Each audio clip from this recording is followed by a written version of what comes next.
Hello everyone, this is zero chemistry. I hope आप लोग बढ़िया होंगे। तो हम लोग यहाँ पर कुछ एमसीक्यू क्वेश्चंस आपके एग्ज़ाम से रिलेटेड कर रहे थे। आज का यहाँ पर टॉपिक जो रहने वाला है वो है हमारे पास कार्बन। वैसे तो हमारे पास टॉपिक क्या था, कार्बन अपर रूप थे उसके, ठीक है, कार्बन और उसके अपर रूप। अब यहाँ पर हमारे पास क्या है, कार्बन उसके यौगिक। तो अपर रूप तो सबको पता है, अपर रूप क्या होते हैं, तो जिसमें केवल उसी के परमाणु मौजूद होते हैं। तो कार्बन के आपने सुना होगा 3 अपर रूप होते हैं। कौन कौन से थे? कार्बन का हीरा, ग्रेफाइट और बकमिस्टर फुलरिन। ये मैंने आपको पढ़ा रखा है, आप वहाँ पर जाकर देख सकते हैं, ठीक है। बट उसका कुछ भरोसा नहीं है, अगर वो कार्बन के यौगिक से रिलेटेड कुछ क्वेश्चन दे देता है तो हम simple simple type of questions में आपको यहाँ पर एक्सप्लेन कर देता हूँ किस तरीके के आपके पास। वैसे ज़्यादा हमारे लिए इंपॉर्टेंट नहीं रहने वाला है, आप सिर्फ क्या करेंगे, कार्बन के अपर रूप पर ज़्यादा ध्यान देंगे सबसे पहले, ठीक है ना। तो उस पर ज़्यादा ध्यान देंगे। ये वाला जो हमारे पास टॉपिक रहने वाला है उसके यौगिक यौगिक वाला पोर्शन हम ज़्यादा यहाँ पर ध्यान नहीं देंगे, थोड़ा बहुत आप यहाँ पर एक बार गो थ्रू कर लेंगे इसमें से। तो जैसे इथेन की बात करते हैं, इथेन का आणविक सूत्र हमारे पास C2H6 होता है। और C2H6 में यहाँ पर क्या है, सहसंयोजक बंध हैं। सहसंयोजक की बात करेंगे तो जैसे नॉर्मली कभी आपने थोड़ा बहुत आगे पढ़ा होगा, 2 कार्बन और ये जुड़े हुए हैं हाइड्रोजन, ये क्या जुड़े हुए हैं, हाइड्रोजन जुड़े हुए हैं। इस तरीके से C2H6 होता है। तो इसमें कितने सहसंयोजक बंध हैं, तो ये जितने भी आपको बॉन्ड दिख रहे हैं, 1 2 3 4 5 6 और 7, तो इसके पास 7 सहसंयोजक आबंध हैं। ये वाला आपके पास हो जाएगा। सेकेंड बात करते हैं, यहाँ पर ब्यूटेनॉन यौगिक है। यहाँ पर 4 कार्बन हैं जिसका प्रक्रियात्मक समूह यानी कि फंक्शनल ग्रुप आपने कभी सुना होगा, फंक्शनल ग्रुप, ठीक है। फंक्शनल ग्रुप को प्रकार्यात्मक समूह कहा जाता है। तो देखो, मैं तुम्हें बेसिक सी चीज़ें बता देता हूँ क्या क्या होती हैं।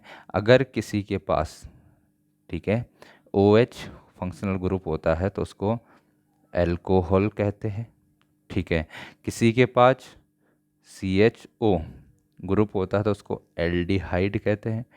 क्या कहते हैं? एल्डिहाइड कहते हैं।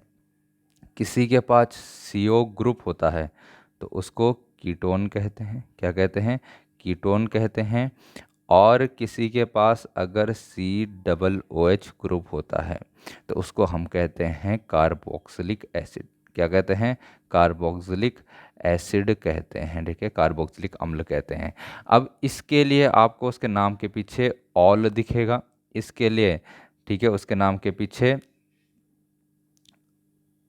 अल दिखेगा, ठीक है। इसके लिए उसके नाम के पीछे ओन दिखेगा और इसके लिए ओइक एसिड दिखेगा। क्या दिखेगा? ओइक एसिड दिखेगा।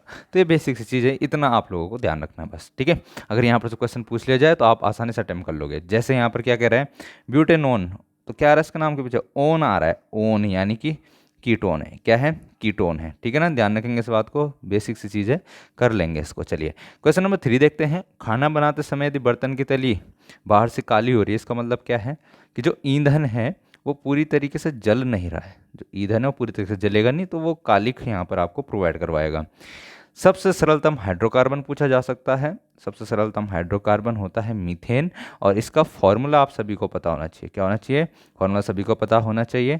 यहाँ पर क्या है, हाइड्रोकार्बन बोले तो जो हाइड्रोजन और कार्बन से मिलकर बना होता है। ओनली हाइड्रोजन कार्बन रहेंगे तो हाइड्रोकार्बन होगा। यहाँ पर कार्बन हाइड्रोजन के संयोग से मिलकर बनने वाला यौगिक हाइड्रोकार्बन कहलाता है। कर सकते हैं इसको। नेक्स्ट क्वेश्चन देते हैं, वायुमंडल में CO2 गैस की उपस्थिति कितनी है? वायुमंडल में CO2 गैस की उपस्थिति हमको देखनी है। तो ये है 0.03%। कितना है? 0.03%। ये डाटा कहीं पर चेंज हो सकता है क्योंकि CO2 का अमाउंट चेंज होता रहता है, तो ये आप लोग ज़्यादा इस पर देख लेना, ठीक है। क्वेश्चन नंबर 7 देख लेते हैं। सल्फ्यूरिक अम्ल का अणुसूत्र क्या होता है? तो सबको पता है, सल्फ्यूरिक अम्ल H2SO4 होता है। कार्बोक्सिलिक एसिड समूह कौन है? कार्बोक्सिलिक एसिड मैंने तुम्हें बताया था कौन है, COOH। इसको कार्बोक्सिलिक अम्ल कहते हैं। अगला है हमारे पास, ये क्या है, एथिलीन। एथिलीन में कार्बन कार्बन के बीच 2 आबंध मौजूद है, जिनमें क्या कह रहे हैं, ठीक है, इथाइलिन, इथाइलिन एथिलीन एक ही बात होती है, जिसको हम एथीन भी कहते हैं, जिसमें कार्बन और कार्बन के बीच में डबल बॉन्ड होता है। ये हमारे पास क्या है, CH2 डबल बॉन्ड CH2, ये एथीन है, ठीक है। इसको एथिलीन भी कहते हैं। अब यहाँ पर हम बात करें तो इनमें से एक बॉन्ड जो होता है सिग्मा होता है, एक बॉन्ड पाई होता है। ठीक है, इसमें इतना नहीं डीप आपको जाना है, ये मैं आपको नॉर्मली बता रहा हूँ। एक सिग्मा और एक पाई, ये जिसने भी ये पीडीएफ बनाई है वो थोड़ा हमारे एग्ज़ाम से रिलेटेड पीडीएफ नहीं बना पा रहा है, मतलब उसने किसी और एग्ज़ाम की पीडीएफ बनाई होगी है, बट 9 10 का ये था तो मैं आप लोगों को सॉल्व करवा दे रहा हूँ ये सारी चीज़ें। 10th आ जाता है हमारे क्वेश्चन नंबर 10, ईथेन में कितने सह संयोजक आबंध हैं? तो ईथेन हमने शुरू में बनाया था 7 सह संयोजक आबंध थे। हाँ, और कुछ होना हो आप लोगों को यहाँ पर ये फॉर्मूले याद कर लेने हैं। क्या करने हैं? ये फॉर्मूले यहाँ पर याद कर लेने हैं। CnH2n+2 किसका सामान्य सूत्र है? तो हाइड्रोकार्बन तीन हमने 3 तरीके के देखे थे, एल एल्केन, एल्कीन और एल्काइन। ठीक है, ये 3 टाइप के होते हैं। इसका फॉर्मूला CnH2n+2, इसका CnH2n और इसका CnH2n-2। तो इस तरीके से यहाँ पर ये किसका हो जाएगा? ये तो हमारे पास एल्केन का सूत्र हो जाएगा। नेक्स्ट क्वेश्चन देखते हैं, नीलाथोथा। नीलाथोथा यहाँ पर जो होता है, इंग्लिश में ब्लू विट्रॉल इसको कहा जाता है। इसका रासायनिक सूत्र क्या है? तो CuSO4 तो रहेगा ही, CuSO4 के साथ क्या आ जाएगा यहाँ पर आपके पास 5H2O। CuSO4 के साथ आपको देखना है 5H2O, ये इंपॉर्टेंट है। ठीक है, इंपॉर्टेंट कंपाउंड है, तो इसका नाम आप लोगों को ध्यान रखना है। क्वेश्चन नंबर 13, नाइट्रोजन अणु में कितने सह संयोजक आबंधन होते हैं? तो बंद यहाँ पर देख लेंगे, तो नाइट्रोजन यानी कि N ट्रिपल बॉन्ड N, तो 1 2 3, 3 सह संयोजी आबंध यहाँ पर होते हैं। नेक्स्ट क्वेश्चन देखते हैं, संगमरमर का रासायनिक सूत्र मुझे लगता है सभी को पता होना चाहिए। संगमरमर का रासायनिक सूत्र कैल्शियम कार्बोनेट, CaCO3। चीनी का रासायनिक सूत्र सबको याद होना चाहिए, क्या होता है? C6H12O6। तो किसका है? ये ग्लूकोज का है।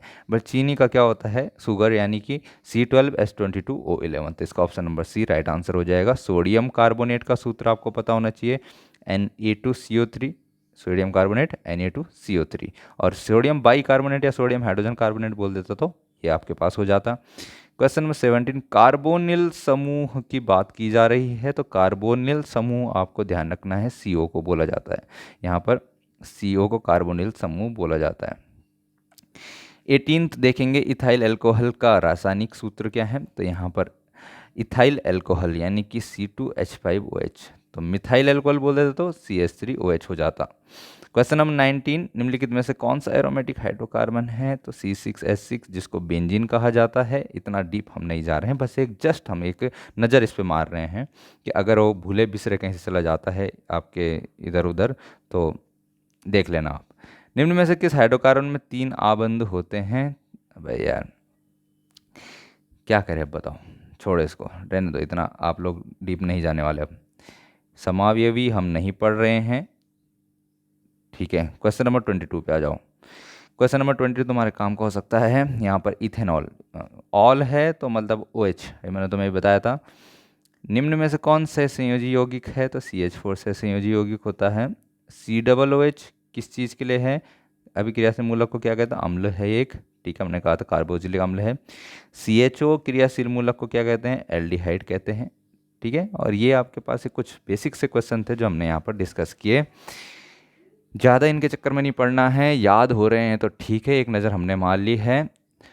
अगर इसमें से आपको कुछ याद नहीं हो रहा है तो कोई दिक्कत नहीं लेनी है। आपके पास टॉपिक जो है, आपके पास टॉपिक क्या है? आपके पास कार्बन के अपर रूप हैं। फिर भी हमने बेसिक बेसिक चीज़ें, हाइड्रोकार्बन के बारे में थोड़ी सी जानकारी यहाँ पर से ली है, पूछा जा सकता है एक आधा क्वेश्चन, इसलिए हम यहाँ पर कर लिए इसको। बाकी इस पर ज़्यादा ध्यान नहीं देना। किस पे ध्यान देना है? कार्बन के अपर रूप पे ध्यान देना है। ठीक है, तो चलिए आज के लिए इतना ही रखते हैं। नेक्स्ट लेक्चर में थोड़ी और चीज़ें हम यहाँ पर डिस्कस करेंगे, तब तक के लिए आप लोग पढ़ते रहिए।